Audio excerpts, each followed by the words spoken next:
So, ladies and gentlemen, we shall start in 3, 2, 1. Okay, so hello everyone, and this is Kenzie Wonderdrift broadcasting today's Echo League Season 3 Southeast Asia Group A action. It's game number 2 between Saltbae Remix and Teammate. So let's do a quick recap of what happened in game number 1. Game number 1, it was all Teammate from the start all the way to the finish. Perhaps a 0.1% start was actually from Saltbae Remix because of the first blood kill, but the rest was all Teammate. And the reason was the early game pressure, the rotations by Jonagy, slowing down the opposition from the top lane, the middle lane, is just doing a lot of havoc on Saltbae Remix. And Saltbae Remix could not recover. Jonagy's Night Stalker was just constantly pressuring Saltbae Remix. And then you have guys like JW with the Ursa Warrior getting bolsterous and Worm at the mid lane as a Medusa.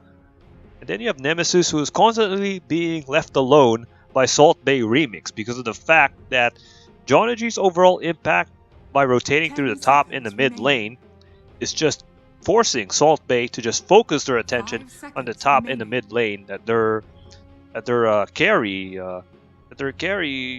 none other than Flashfire, who was playing as the Weaver, struggle, and that allowed Nemesis to get all the farm needed. So with that sort of early game pressure, and Teammate was just absolutely phenomenal, and it was nearly perfect. I mean, of course, if it was like 0 kills for Saltbae, then I wouldn't be surprised if that happened. But it kind of looked like that was the case.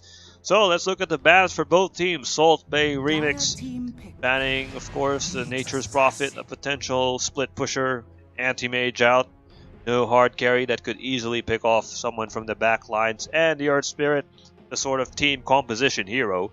Teammate, on the other hand, just like in game number 1, they've banned 2 heroes that could have very devastating in teamfight options, namely the Omni Knight and the Brewmaster, and even the Medusa as well, which is surprising because Teammate, they used the Medusa in game number 1 with ease, and they even capitalized its effectiveness because of that sort of damage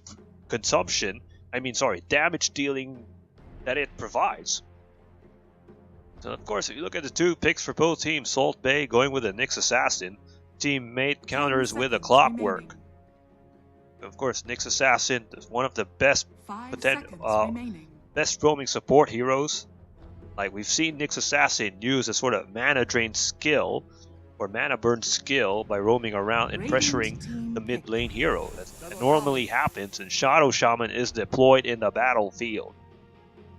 And Nyx Assassin is also a very good initiator, the Vendetta, and then combine the fact if there's a Lifestealer with the Nyx Assassin, and boy, they could easily pick off people who are jungling at the map. 10 seconds remaining. What can Saltbae do here? They have the Nyx Assassin. I mean, Lifestealer is going to be a good hero to partner up with Nyx Assassin. And maybe they might expect Teammate to go for a Puck, and Nyx Assassin is like the perfect counter to the Puck. So let's see. Oh, they go for Dazzle. Oh, I'm thinking they're going to go for a Lifestealer with this sort of composition because you have a Nyx Assassin and a Dazzle combination. That'll be very, very amazing for the Lifestealer. I mean, that sort of composition. Nyx Assassin combine it with the Lifestealer, and then there's a Dazzle with some healing support. Lifestealer. Okay, Lifestealer infests with the Nyx Assassin, and of course healing support from the Dazzle. Okay, I said it all right. Now Teammate bans the Huskar, and we've seen in professional tournaments, especially in TI6, Huskar and Dazzle combination, a sort of deadly dynamic duo introduced by TNC, and it also kicked out OG of the tournament. Of course, it does make sense to ban the Huskar, and even the Legion Commander, because Dazzle and Legion Commander could eventually work wonders with the duel. So of course, let's see what Teammate has to offer. Of course, Shadow Shaman picked to sort of countermeasure. Ooh, Axis Diplo. So we have an offlane hero who could draw a lot of team fights and can also force unwanted team fights to Saltbae Remix. Of course, let's see. Nyx Assassin Could easily 10 be seconds countered by the remaining. Shadow Shaman if the Shadow Shaman could time his position well. 5 seconds And of course, remaining. Shadow Shaman is one of the best disablers. So we have Nyx and Shadow Shaman, two decent disabling heroes. Dire Next team Saltbae's next pick is the Bristleback. Bristleback does bode well with the Dazzle. Saltbae has a sort of sustainability lineup here. Nyx Assassin, not easy to cast spells because he could use a Spy Carapace, Dazzle with the healing prowess as well as a Shallow 10 Grave. seconds Bristleback, remaining. very tanky, not easy to kill, combined with the 5 Dazzle. And seconds boy, remaining. Saltbae does have a sort of tanky lineup. Mate, on the other hand, they're going for a lineup that's very good on skirmishes, because you have the Shadow Shaman as a disabler, Clockwork to trap you, and Axe that will definitely force you to team fights with the Culling Blade. Combine it with the Berserker's Call. So let's see. Next pick for teammate, Viper. So they have they could pressure the lane with a Viper. I mean, Viper does provide a sort of poison damage. It could be very devastating for the Bristleback. The Bristleback doesn't really get tanky. Remaining. Let's see what 5 team seconds Saltbae has to offer. I wouldn't, like what I said, Lifestealer is a good pick-off. Because Lifestealer can, absorb a lot of damage, and add the fact that there's a Dazzle in Nyx Assassin. Boy, that would mean Saltbae will be very tanky and hard to stop in the late game. So we'll see. I mean, it's for me a viable option. Or they could go for Sven if they need a hero. Although Viper could slow down the Sven because of that poison damage. Of course, Sven relies a lot on physical damage, and the Viper, well, if you try to hit him with right-click damage, you won't be able to chase him. Juggernaut is deployed. So finally they've revealed their right-click damage option. So let's see what teammate has to ban in here. Let's see, if you look at their composition, yeah. Radiant team Outworld Devourer is out. I mean, it does make sense to ban the Outworld because you want to slow down the Axe, as well as to make sure that the Clockwork doesn't do some additional damage. And yeah, the Outworld does make sense because one, if they have the Outworld, then the Clockwork wouldn't do a lot of damage. And Sven is out of the battlefield for Saltbae. Means Sven, when he gets that God Strength activated, it could easily pick off the Bristleback. So it does make sense. So Nyx could be good in counteracting the Sven with a Spy Carapace. 10 seconds. Of course, you want to protect your Bristleback at all costs. And you want to make sure your Juggernaut doesn't get stunned and his healing ward does not get negated. Okay, so Saltbae, they need a mid lane. Mirana, I was thinking of Mirana. Let's see if Mirana would bode well. Because Mirana, yeah, Mirana's a very good initiation hero. Seen Mineski with Mirana, and boy, they could easily pick off individual targets with ease. So let's see. 30 seconds of reserve time. Some other mid lane heroes they could use. Well, if they want to go for some Mail-esque strategy, Earthshaker mid or Silencer mid, it's possible. I mean, Silencer does make you very aggressive because once a global silence is set, and you can finally say, okay, now we can go and attack you anytime. Let's see. Final pick, the mid lane, is a Storm Spirit. So that's a good pick because Storm Spirit is very agile and he could pick off anyone from teammate. Yes, of course, with that Ball Lightning in, Chaos Knight by teammate. Although it's kind of funny, you pick a Chaos Knight when you know that there's a Bristleback, and Bristleback's AoE damage definitely slow down the illusions, but well, and then combine it with the Juggernaut. So I'm a bit skeptical with the Chaos Knight pick here by teammate. Easily be wrecked apart by this combination from Saltbae Remix. Let's see. I mean, teammate just obliterated Saltbae with ease in game number 1. Maybe they're very confident with this sort of lineup. I mean, they could draw the attention out of the Chaos Knight with the help of the Axe. that could possibly happen.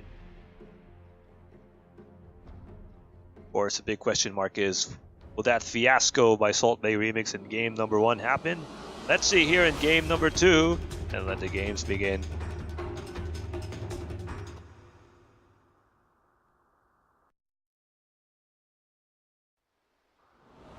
Alright, ladies and gentlemen, let's introduce the two teams. Saltbae Remix representing the Radiant and their starting 5. I mean, their lineup. Prepare for battle. With Black as a Juggernaut, Less Faith as a Dazzle, Hickey as a Storm Spirit and Flash Fire, and Nyx Assassin. Scarlet is now the Bristleback. Now let's look at the side of teammate JW as a Viper, Nemesis as the Axe, Versus as a Clockwork, and then Jonagy as a Shadow Shaman, Worm as a Chaos Knight. So we see a slight switch of tactics. Now you see Worm at Chaos Knight and JW as Viper. So because in game number 1, JW was a hard carry and Worm was the mid lane. Now it's the opposite. Worm is now the hard carry and JW is the mid laner. So very fluid options here for teammate. But Salt have likewise changed their lineup as well. Well, Hickey is still the mid lane, 30 but seconds to battle. Black is a Juggernaut. But Flashfire is now the off lane. So it's... And Less Faith is still the support. Yeah, they switched with a... Because if you look at it, well, Black was the roaming support in game number 1. Now he's the hard carry. So some surprising tactical shifts for Saltbae. But Saltbae have not secured this. That's bad news. The battle begins. But they did indeed secure this bounty area as well. That's for me. Stupendous. Okay, so of course both teams are evenly matched with the bounties. Now Jonagy at mid, or maybe he's just blocking the path for JW. So Hickey's going to go mid, no doubt about that, and he's going to go against JW. Top lane Worm, Bristleback here by Scarlet.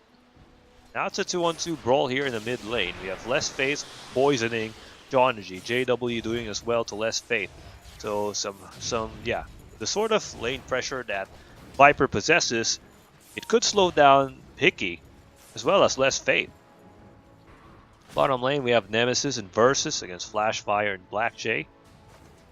So it's a poison versus poison assault in the mid lane between JW and Less Faith. I mean, it does make sense for Salt to go in a dual lane, because in game number 1 they desperately needed a dual lane.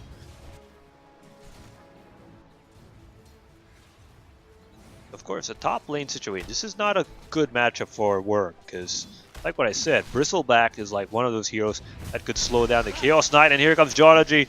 Look at that, and now Hickey's in a lot of trouble. JW as well. First blood, Less Faith gets a kill, and JW is dead. Now that's the start you want to see for Saltbae, but remember in game number 1 they had the first blood, but they blew it all away in the mid as well as the late game. Actually, even the early stage of the game, they blew it out. Close. But this is not. Is this gonna look like a sort of a core domination for teammate like what happened in game number 1? Because it's looking like that's gonna happen, but it's still early though. Oh dear, Versus chasing on Flashfire. Oh, Flashfire. Okay, here's this JW getting slowed down by Less Faith. It's a healing wave there. Now Jonagy looking for the right moment to strike. Now Hickey. Let's see what Hickey. Oh dear. Jonagy is caught here. Is he going to suffer? No, he's not. He was nearly caught. And see, we could see a wrap around. Versus is invisible. There's a cogs on Hickey. Hickey's in a lot of trouble. Hickey gets slowed down. Will he go for the shackles? Doesn't need the shackles. Hickey is dead. Now Less Faith doesn't have mana. He's going to get chased on in here. But he's forced to back off in a bit.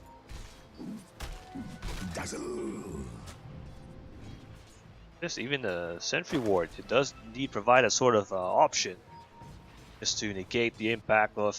Oh dear, Less Faith gets caught by Jonagy. No, that Sentry Ward was placed to slow down the impact of the Flash Fire. Of course, he's still level 2 yet. Maybe because of these invisibility runes, are very cautious about that. But JW is getting stalked for the second time. Versus is there. Hickey is forced to retreat again. Now Jonagy doing what he does best since game number 1. Roam around the map, look for targets. Okay, so Black low in health. And then you have the clockwork there. Nemesis, well, if he has a blink dagger, he could go for a call in Black. Thanks. Of course, it's a try lane by Saltbae in the bottom lane. Oh, look at this, a wrap around at Scarlet. There's a stun on Scarlet. Remember, oh dear, this is not looking good for Scarlet, but of course the tankiness levels are indeed working wonders. Now Nemesis gets caught in the middle of no man's land. Will we see an impale on Nemesis? Will Nemesis go down? Versus will he go for a cogs block? You want to see a cogs block though. And Nemesis, one more hit, the impale misses. Oh, and Nemesis survives, but Versus will have to sacrifice his life for the greater good of all things. He's surrounded. There's no way he's going to live through that. Oh, he activates a fairy fire. He does survive. And if Versus survives through this, there's a cogs block. Oh, that was good timing there by Versus. He's going to TP out as well. Of course, even if the Nyx Assassin was there, he wouldn't do anything because his mana is depleted. Wasted that impale on the axe. So wow, those are 2 clutch plays there by teammate.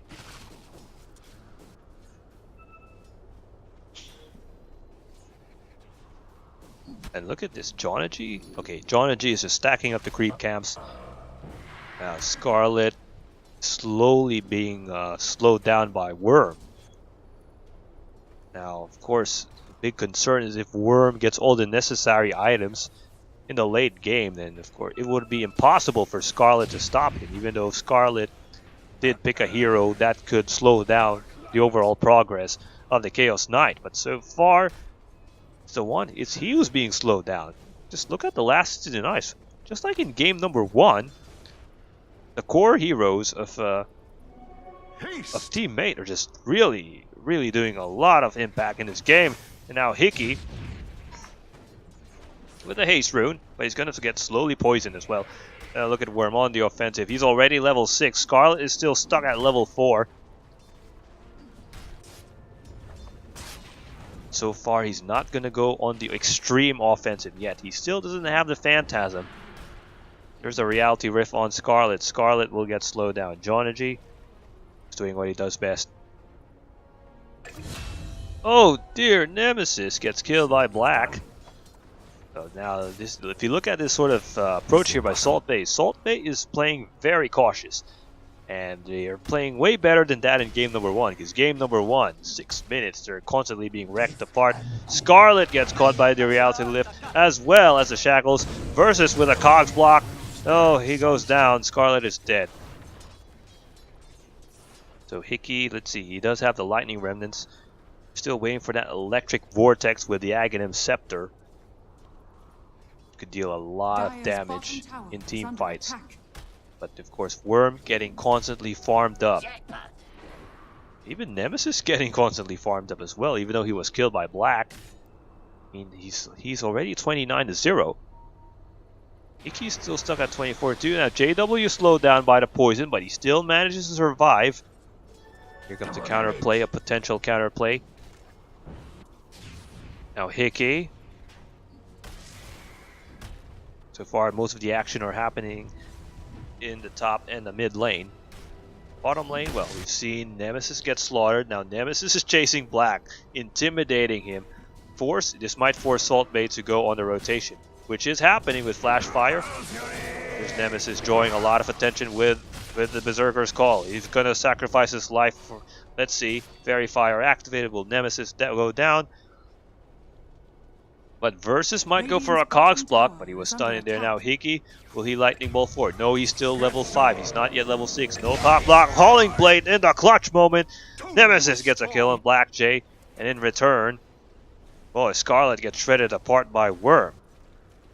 JW with the free space in the mid lane, knowing that, of course, the Storm Spirit was forced to rotate. Hickey was forced to go down. Oh wait, someone's asking me. Female League? No. Radiant's top tower is under attack.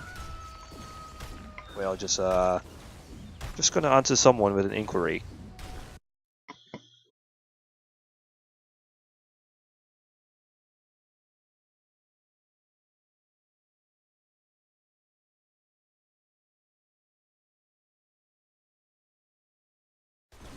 Alright, so we're back in action after answering an inquiry, and let's see. So JW currently, see his item build. I'm gonna go for a 4-staff. Hickey's not in a good position. Shackles set, poison damage by JW. It's a wraparound on Hickey, and Hickey is like, well, that's a free gift for teammate, and they're gonna take it.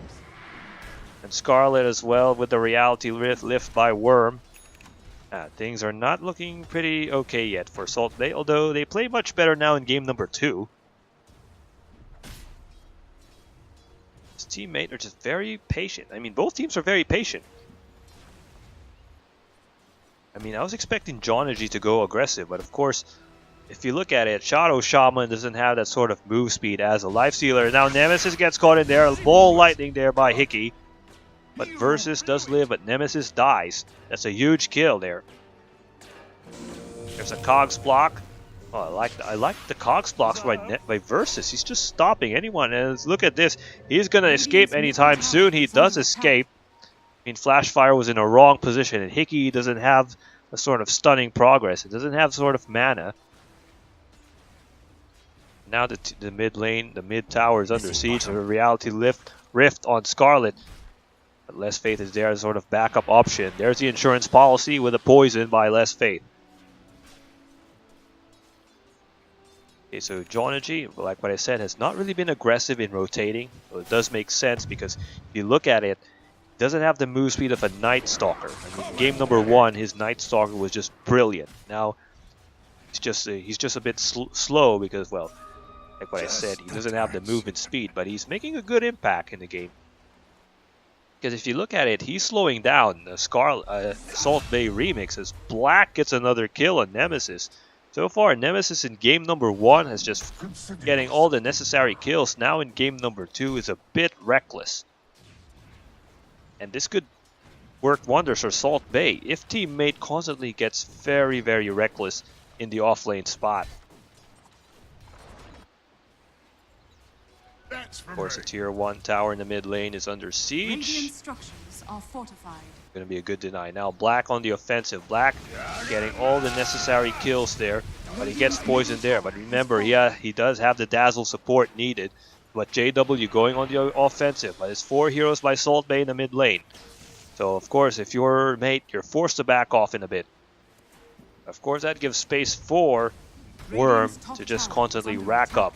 Is he going to destroy the tier 1 tower? Tier 1 tower goes down. And look at this. Salt are just sticking up together here, capitalizing on the creep waves. That's all 5 of them here. And that gives Versus... Oh, they're going to assault Worm. Worm is a good target because Worm is just look at the stats. 77 to 18 is his scoreline, and the last hits in the nice department. He's already being stalked by Flashfire.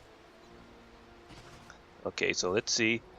Worm has to be cautious. He can't. Oh, this is not a good spot for Worm. One more impale by Worm. Oh, the impale misses, and Worm could survive any time. Let's see if Worm will activate his ultimate and do a burning-esque escape. Well, let's see. Oh, here. Oh, that's really a good play. Now look at see. There's Worm on the offensive. Worm on the retreat. Retreat, offense, retreat. But of course, Versus might even sacrifice his life for the greater good. And wow, that was a great... That was a good move there by Worm, and as well as Versus. Versus will definitely be commended. But in return, JW capitalizing on the absence. I mean, the fact, if you look at this, sort of rotations caused here by the sort of rotations by Saltbae Remixer. It's giving space for JW as well as Nemesis to slowly rack up, and now JW gets constantly harassed in there by Hickey as well as Black. But JW might get a kill on Hickey. Of course, one more hit on JW, make that 2 more hits. One more hit, he goes down. And all 5 heroes from Saltbae are just going to JW. The problem is, it's giving mate some space needed to farm. I mean, that's what they're doing. They're just forcing all of their heroes to stack up together. On the other hand, mate, okay, they see it and they're forcing Worm to rotate. So, of course, Mate has indeed adapted to their tactics. It looks like they're adapting to the tactics. Now, will this sort of stick together approach by Saltbae pay dividends? Well, let's see about that. Okay, so Saltbae. Now Worm on the offensive. Axe with the pull versus Adele. Oh, they get a kill on the poor Dazzle. But without the Dazzle, the Scarlet is in a lot of trouble. He's going to pay his price. He's going to go down. Like what I said, without that Dazzle, there's no other sustainability option for the Bristleback. And this could be Mate's opening to push through the mid lane.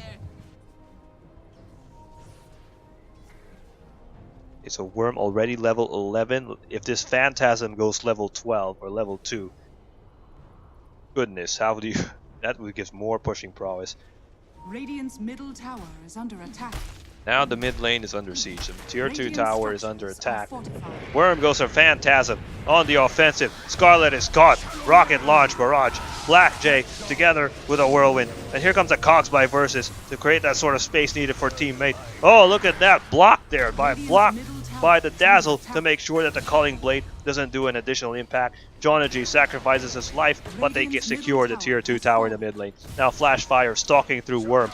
Worm is a good target in there. Gets caught there by Hickey. Stunned there by Flash Fire. Will Worm go down? One more hit. Worm does go down, and that's a huge kill. But in return, the Dazzle is dead. But here comes Versus on the offensive. Black is in a lot of trouble. One more hit on Black. Black is dead. Now let's see Flash Fire and Hickey doing a lot to defend themselves. Nemesis draws attention with the Berserker's Call. Flash Fire next on the list. There's the Impale. And of course, the second skill by Nemesis. And the rocket launch on Flash Fire. Will Flash Fire die anytime? Uses, of course, he uses the Tango to keep himself alive. One more hit. If he gets poisoned, he's not going to live through that. Oh, he does live on. Good news there. For Scarlet, pushed back by the Cogs. Boy, but of course, Nemesis getting killed there by Flash Fire and Scarlet. But of course, you have to. Where's that Scarlet? I mean, the fact that he could survive. I mean, Flash Fire. The fact that he could survive the sort of barrage. It's really worth commending. The Worm with an Echo Saber. The more attack speed progress, it easily wrecked off the sort of tankiness of the Bristleback with a sort of multiple attacks. That's for me. And if those Phantasms as well combined with the Echo Saber, that gives a lot of punishing damage. Worm misses the Reality Rift. And now it goes for the Chaos Stun on Scarlet. Scarlet slowed down as well. The Scarlet, he's not going to live through that. But of course, like what I said, the sort of AoE damage of the Bristleback could potentially weaken the Chaos Knight. But in return, Black is dead. That's not good news because Black is like your primary damage dealer. And he's still not getting the necessary items yet. Now Scarlet getting harassed there by Worm. Nemesis with a sort of backup option, but Worm goes down. Of course, while that's happening, the bottom lane is under siege. Of course, the rotations there by Teammate Gaming. They want to capitalize on all the lanes. Well, they force to rotate. I mean, in game number 1, they didn't force themselves to rotate. Here in game number 2, they forced themselves to rotate. So far, it's doing good. They actually play better now than game number 1, because in game number 1, they were leaving every lane under siege, but now they're protecting it better, although they're still losing the objectives, because of course the tier 1 tower is dead here, as well as here, and here they only have their tier 2 towers to defend themselves, whereas Teammate, they have their tier 1 towers intact on all cylinders. At last. Okay, so let's see what Saltbae has to do. Yes, they have a sustainable lineup, and they have to make sure that they survive to the late game, because if you look at their lineup, it's really built for the late game. Now Scarlet gets caught in there by JW with the Berserker's Call and Jonagy with a stun. The question is, where's the Dazzle when you need support? Oh, there's the Dazzle as well, but of course, that's not looking good, but Versus was there to distract the Dazzle, and Less Faith is dead. Oh, cow. That was good news in there, and look and see. Eesh. Calling Blade on Black. Black is wrecked apart. Flash fire, forced to run away. Goes for his Spike Carapace. There's a Berserker's Call. He goes down. Of course, a loop-de-loop by Hickey. It won't be enough though, as teammate is just capitalizing on every mistake by Saltbae Remix since game number 1, and they're going to destroy through the tier 3 tower in the mid lane. Wow, look at that Phantasm Army as well as the Serpent Ward combination that pushed through, and the tier 3 tower goes down and the Rax is next. Looking very easy for teammate. It's gonna look like it's gonna last for like 20 minutes, and Nemesis blinking with a Calling Blade. I mean, not a Calling Blade, but a Berserker's Call. And here comes Black, whirlwinding around. But of course, can he get a kill on Nemesis? He does get a kill on Nemesis, but in return, he sacrifices his life in vain, and he's dead. But of course, the Rax are dead, and things are not looking in favor of Saltbae Remix. Game number 1, they were able to survive 30 minutes. And it's looking like they won't be able to last long. Hickey and Worm are just playing with each other, but oh no, this is not a good play by Hickey. He's caught, he doesn't have mana. And of course you have Versus to slow things down. Now Less Faith is next on the target list. One more hit on Less Faith. Less Faith is dead. Now Flash Fire, trying to protect his teammate. It didn't work. Worm is just getting all the necessary kills needed. And he's going to go back to round number 2, even though his HP is definitely out. Well, of course, Saltbae, you have to commend that they've made some improvements in terms of their chemistry, but it's still not good for them. They did get a kill on Worm. Oh dear, that's beautiful. The Cogs as well as the blinking and the Berserker's Call and the Calling Blade. Oh dear, that was a work of art there by the teammate. They're just wrecking everyone apart. And of course, JW is pushing through the tier 2 tower in the top lane with ease. 20 minutes have passed by and things are looking nightmarish on the side of Team Saltbae. And they have not yet gotten any objective here. The tier 1 towers are well secured. Yeah, it's gonna be like a long night for Saltbae. They have to, finally they're attacking the creep camps, which I've not seen, or which I've rarely seen in game number 1. They desperately need, because they need to get that items fast. Like what I said, they have a late game lineup.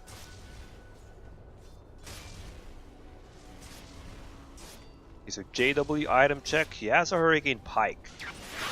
Oh, there's Hickey. This is with his Vortex. Now JW has a Hurricane Pike. He's gonna go for a Maelstrom. BKB should be next at his arsenal. Worm on the other hand, Reaver, and 2 Vitality boosters, so we might expect a Satanic. Or a Heart of Tarask.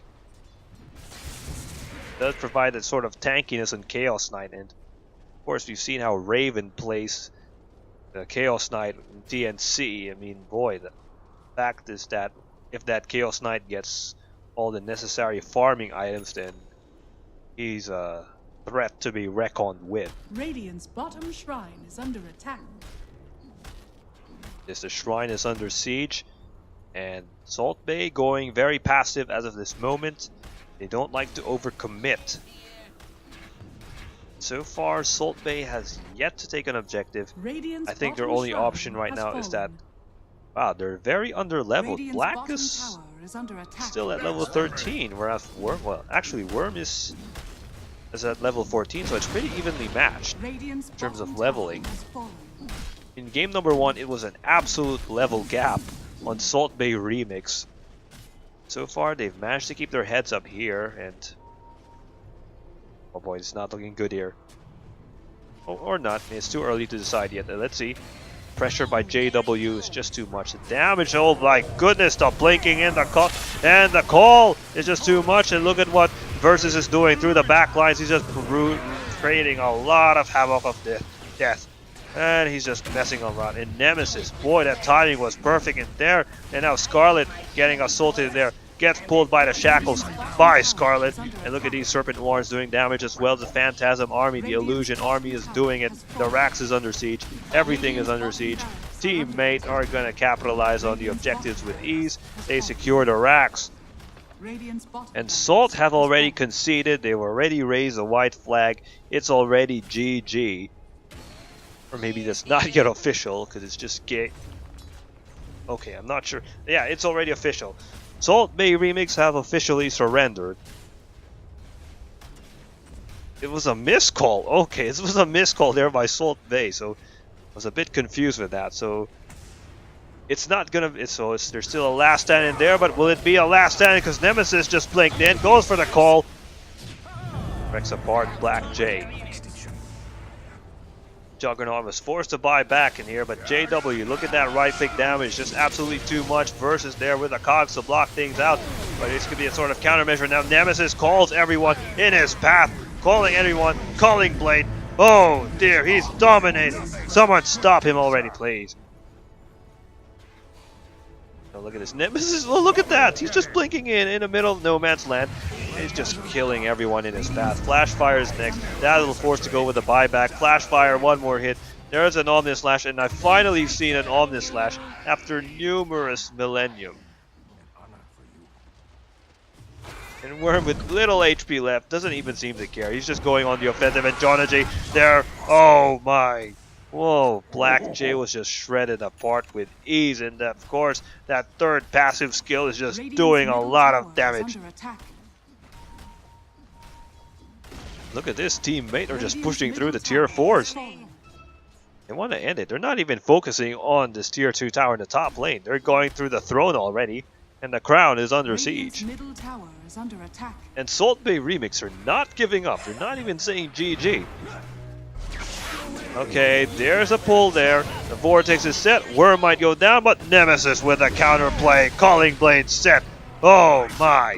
And Scarlet is next. There's a heal there by Less Faith. Will it be enough though? Worm activates a Phantasm. Oh, the Reality Rift. Combine it with a Calling Blade. Pulls everyone. Traps everyone there on the side of Saltbae. And teammate are enjoying this moment. And there, finally, that's the correct call by Salt. This is not a missed call in there, and GG well played, and teammate have secured a 2-0 sweep on Saltbae Remix. That would still put them at the 3rd spot, but this time with 12 points. So anyway, that's all for today. Some Echo League Season 3 action. Teammate secured a 2-0 sweep. And for those of you watching, you may follow me on twitch.tv/wonderdrift or facebook.com/wonderdrift, or you can follow me on Twitter at KenZWonderdrift, spelled as KenZ, and then Wonderdrift. And then you can also check my personal website at kenzwonderdrift.wordpress.com. So that's it for today, and see you next time.